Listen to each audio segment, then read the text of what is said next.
Semiotics.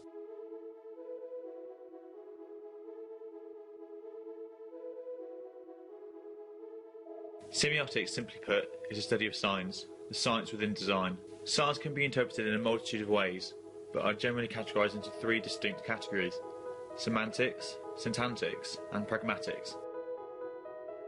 Semantics is the study of meaning. It focuses on the relation between signifiers, like words, phrases, signs and symbols, and what they stand for, the denotation. Syntactics is the area of semiotics that looks at the formal properties of languages and systems of symbols, and the relationships of signs to each other. Pragmatics is the relationship between signs, especially words and other elements of language, and their users. Example of semantics. Semantic covers a very broad area of semiotics, so this is purely just one example. Crash can mean auto accident, a drop in the stock market, to attend a party without being invited, ocean waves hitting the shore, or the sound of cymbals being struck together. Example of syntactics. Road signs are a prime example of syntactics. In this case, they have been used to categorise, by urgency, by reinforcing what we associate with the shape and colours utilised. For example, triangle is used to warn, but isn't as forceful as a circle, which has to be abided by. Circles are used due to their shape and ability to be easily spotted, whereas triangles draw the eyes to them in order to scan the information. Example of pragmatics. For ease of continuity, a road sign has been used again. In this example, an image of a plane or castle mean very little by themselves, but when accompanied by text on a road sign, denotes a direction. In this example, a man denotes the mode of transportation, as otherwise the viewer would assume transportation by vehicle, and this is what we're accustomed to.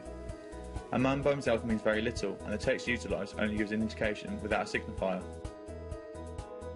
Semiotics and advertisement. Looking at semiotics and the different areas within it that have so far been explored is interesting, but it is more so to see how they are applied in advertisements due to their diversity and meaning. Car interior symbolises a console, which represents perfect seating for the show. This implies the car's handling performance as if it is something to truly admire. The console is associated with upper class society to further establish Mercedes-Benz's positive connotations of luxury and wealth.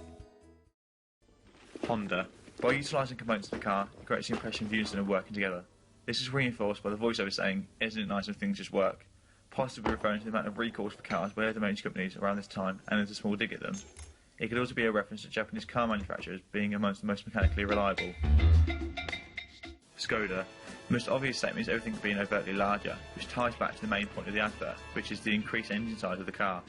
The neighbourhood is also reminiscent of a typical American suburb, and likewise the reputation that America is renowned for being larger than life. Reaction to those looking at the car makes the viewer think that the car must create a very bold statement and is extremely eye-catching.